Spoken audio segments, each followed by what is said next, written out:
अस्सलामुअलैकुम, कैसे हैं आप सब लोग। आई होप आप सब लोग ठीक होंगे। अल्हम्दुलिल्लाह हम भी बिल्कुल ठीक हैं। ये वो वाला दिन था जिस दिन रात को शब बेदारी करनी थी, मतलब 27 रजब थी। और सुबह से ही फिर मैंने सोचा था कि आज मैं सुबह से व्लॉग स्टार्ट कर देती हूँ, ताकि मेरे माइंड में ये नहीं रहेगा कि अच्छा अब करती हूँ स्टार्ट। तो अब तो माशाल्लाह से धूप अच्छी निकलती है, तो सब काम करने को भी दिल करता है। और बस यहाँ पे मैंने चाय बना ली थी, और साग जो था वो चाची के घर से आया हुआ था। यकीन करें इतना मज़े का बना हुआ था ना ये साग, क्योंकि फ्रेश जब चीज़ होती है ना, फ्रेश तो क्या, फ्रेश तो बाहर से भी मिलती है, बट ये था कि इसको साफ़ सुथरा पानी लगता है, तो आई थिंक सो इसके अंदर टेस्ट ज़्यादा होता है। तो बस यहाँ पे साग मैंने गरम कर लिया था, चाय भी हमारी बन गई है। बच्चों को मैंने अंदर ही दे दी थी चाय और तब पराठा वगैरह, क्योंकि वो ज़्यादातर बच्चों का यही होता है, छुट्टियों में टीवी के सामने होते हैं। और फिर मैंने और हस्बैंड ने बैठ के टीवी लाउंज में नाश्ता किया था, तो अपनी और उनकी मैंने चाय पहले यहाँ पे निकाल ली है। और ये मैं डाल रही थी हेल्पर के लिए, क्योंकि बाजी जब आई थी तो वो कह रही थी कि बाजी मेरे आज सर में बहुत ज़्यादा दर्द है। तो फिर मैंने उनसे कहा था बाजी आप थोड़ी देर के लिए रेस्ट करें, मैं आपको टैबलेट वगैरह देती हूँ, चाय वगैरह देती हूँ, पी के फिर जब आपकी थोड़ी तबीयत बेहतर हो जाएगी ना, फिर आप काम करना स्टार्ट कीजिएगा। और बस फिर उनको मैंने चाय वगैरह दे दी थी, और अब मैं बनाने लगी हूँ पराठे। और पराठे हमारे घर में बल वाले ही बनते हैं। अच्छा, अब कभी कभी होता है कि मुझे ना कभी गुस्सा भी आ रहा होता है कि क्या यार इतनी मुश्किलों से मतलब इसका पेड़ा बनता है, तो सीधा सीधा बंदा रोटी बनाए और उसके ऊपर थोड़ा थोड़ा ऑयल लगा ले। बहरहाल जी, मेरे बच्चों को और मेरे हस्बैंड को बिल्कुल भी पसंद नहीं है सादा पराठे। और आयत अब थोड़ी बड़ी होगी ना, आयत को समझ आने लगी है, तो कहती है मामा आपके हाथ की रोटी मुझे बहुत पसंद है, आपके हाथ का पराठा मुझे बहुत पसंद है। तो कितना अच्छा लगता है ना जब बच्चे इस तरह से तारीफ करते हैं। और मैं कहती हूँ अगर बच्चे पेट भर के खाना खा लेना, तो ऐसा लगता है कि जैसे हमने खुद ने खा लिया है। तो बस बच्चों को तो मैंने बनाकर दे दी थी पहले ही, और अब मैं अपने और हस्बैंड के लिए बना रही थी, क्योंकि मक्की ने तैयार होते हुए इतनी ज़्यादा देर लगा दी थी। और मुझे ये था कि चलो धूप निकली हुई है, बच्चों के लिए पहले से नाश्ता बना देती हूँ, ये खा के थोड़ी देर के लिए बाहर चली जाएंगी, क्योंकि जो सनलाइट होती है ना वो हमारे बच्चों के लिए बहुत ज़रूरी होती है। अच्छा, पहले मैं ऐसा करती थी कि बच्चों को ज़्यादातर बाहर खेलने के लिए नहीं जाने देती थी, मेरा दिल होता था कि बस ये लोग घर पे ही रहें। बट अब जब से मुझे पता चला इन्हें कि सनलाइट हमारे बॉडी के लिए बहुत ज़्यादा ज़रूरी है, तो अब मैं इनको लाजमी भेजती हूँ थोड़ी देर खेलने के लिए, कि चलो जाओ थोड़ी देर के लिए धूप में खेल लो। ऑब्वियसली गर्मियों में तो ज़्यादा गर्मी होती है, तो नहीं इतना ज़्यादा वो खेल पाते। तो सर्दियों में तो पूरा मतलब 1 डेढ़ माह हो गया बच्चे अंदर ही अंदर के थे, और अब थोड़ा मौसम बेहतर हुआ है, तो मेरा फेवरेट मौसम चल रहा है। इसके अंदर जो सब्जियां कह रही हूँ, जो पौधे मतलब आते हैं, जो फूल होते हैं, मौसम बहार मेरा सबसे ज़्यादा फेवरेट मौसम है। जाहिर सी बात है सबका ही फेवरेट होता है इसके अंदर। तो मुझे तो सबसे ज़्यादा खुशी ये होती है कि अब मेरा सहन थोड़ा महकने लगेगा। और ये था तकरीबन 11-12 बजे का टाइम, तो बस मैंने सोचा कि आज बच्चों को फ्राइज़ बना के दे देती हूँ, क्योंकि मेरे पास ना आलू पड़े हुए थे और वो बड़े-बड़े बेचारे बूढ़े हो रहे थे। मैंने कहा इससे पहले कि ये ख़राब हों, तो ऐसा करती हूँ कि मैं इनकी ना फ्राइज़ बना के दे देती हूँ। हस्बैंड भी बहुत शौक से खा लेते हैं और बच्चे भी। तो बस यहाँ पे मैं सारे बैठ के पहले मैंने कट कर लिए, जितने भी मेरे पास आलू पड़े हुए थे सब मैंने वॉश करके यहाँ पे कट कर लिए हैं। और अब मैं बस इनको फ्राई कर लूँगी। तो बस हमारे घर में ज़्यादातर होता है कि कुछ ना भी बनाएं हम लोग, फ्राइज़ के साथ गुजारा हो जाता है। तो बस मेरे लिए फिर ये बेस्ट ऑप्शन था कि मुझे कोई इतना ज़्यादा मेहनत वाला काम नहीं करना पड़ता था। तो मैंने कहा चले मैं आलू ही काट लेती हूँ और बच्चों को दोपहर में यही बना दूँगी।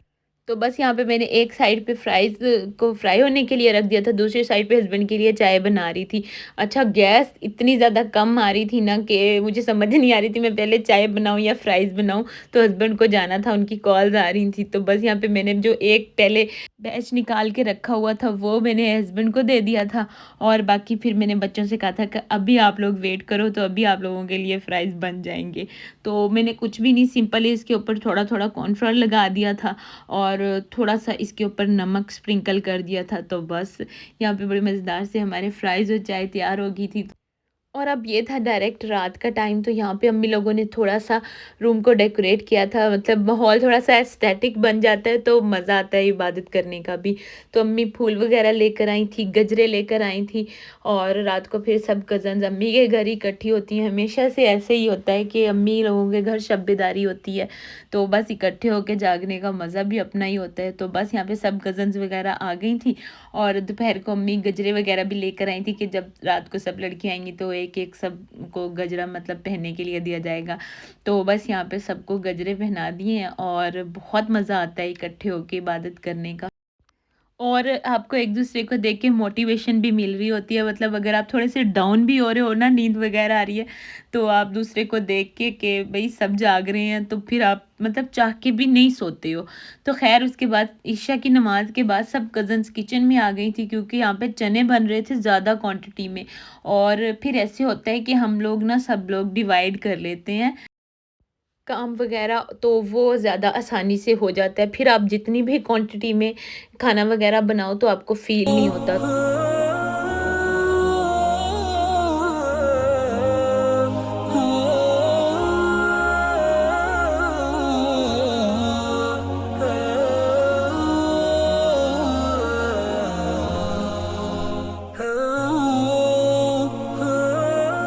अब सुबह के लिए नाश्ता बन रहा है ज़्यादा क्वांटिटी में, तो अभी तो मतलब हम लोग कुछ बना रहे हैं चने, और चने बन रहे हैं यहाँ पे 4 किलो। रेसिपी तो हमने नहीं रिकॉर्ड की, बट ये थोड़े-थोड़े क्लिप जो बनाए थे वो मैं आप लोगों से शेयर कर रही हूँ। ख़ैर यहाँ पे हमने मसाला वगैरह भून के उसके अंदर रेशा की हुई चिकन डाली थी। एक आई थिंक सो 1.5 किलो के बराबर चिकन थी, उसको रेशा-रेशा करके वो डाली थी, उसको अच्छा खासा भुना था और उसके बाद फिर हमने इसके अंदर चने डाले थे। और यकीन करें हर चीज़ बहुत लाजवाब, बहुत मज़े की बनी थी। मतलब ये होता है कुदरती ज़ायका आ जाता है आई थिंक सो इन चीज़ों के अंदर, ये जो न्याज़ होती है। तो बस फिर इस रात को ज़िंदा रखना तो हमारा आई थिंक सो फ़र्ज़ बनता है कि जिस रात अल्लाह ताला ने हमारे प्यारे नबी पाक को अर्श पे बुलाया, अर्श का दूल्हा बनाया, तो हमारे लिए ये सेलिब्रेशन तो करना लाज़मी होता है ना। तो बस उसके बाद फिर भाई थोड़ा लेट नाइट आते हैं, तो फिर हम लोगों ने कॉल कर दी थी भाई को कि आप शवारमे लेकर आइएगा, क्योंकि शब-ए-दारी करने के लिए आपको भूख भी लग रही होती है। तो बस फिर शवारमे वगैरह खाने के बाद अच्छा अब यहाँ पे अम्मी उठ गई थी और हलवा जो था वो अम्मी ने बनाना था, क्योंकि अम्मी पूरे दिन से जाग रही थी। और सुबह भी मतलब अम्मी जल्दी उठ जाती हैं 3 बजे, 2 बजे, तहज्जुद के टाइम से उठी हुई होती हैं, तो दोबारा सोती नहीं हैं।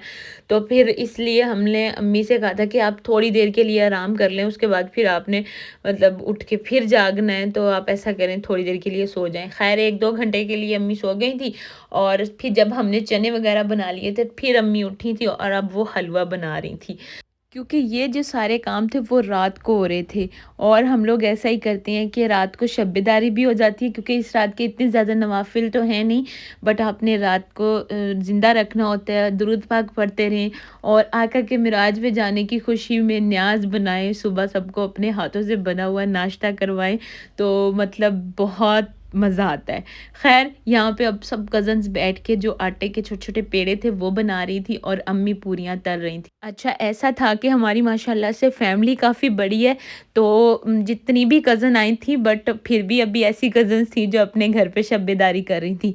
तो बस ऐसा था कि सुबह-सुबह सबको सहरी पहुँचाई ताज़ा-ताज़ा पूरियाँ बना के, और सब चीज़ें ताज़ा-ताज़ा कज़न्स वग़ैरह जाके सबके घरों में देकर आ रही थी, और उसके बाद फिर सबने बैठ के मिल के सहरी कर ली थी। अब ये डायरेक्ट है इफ्तारी का टाइम, ये तो अम्मी के घर शाम को मतलब खुद घर वाले थे। तो मतलब मिल के शब-ए-दारी करने का भी अलग ही मज़ा है।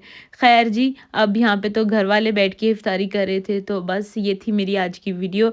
आई होप आप लोगों को अच्छी लगी होगी, अच्छी लगी है तो लाइक कर दें, चैनल पर न्यू है तो जल्दी से सब्सक्राइब कर दें। दुआओं में याद रखिएगा, मिलते हैं नेक्स्ट वीडियो में। तब तक के लिए अल्लाह हाफ़िज़।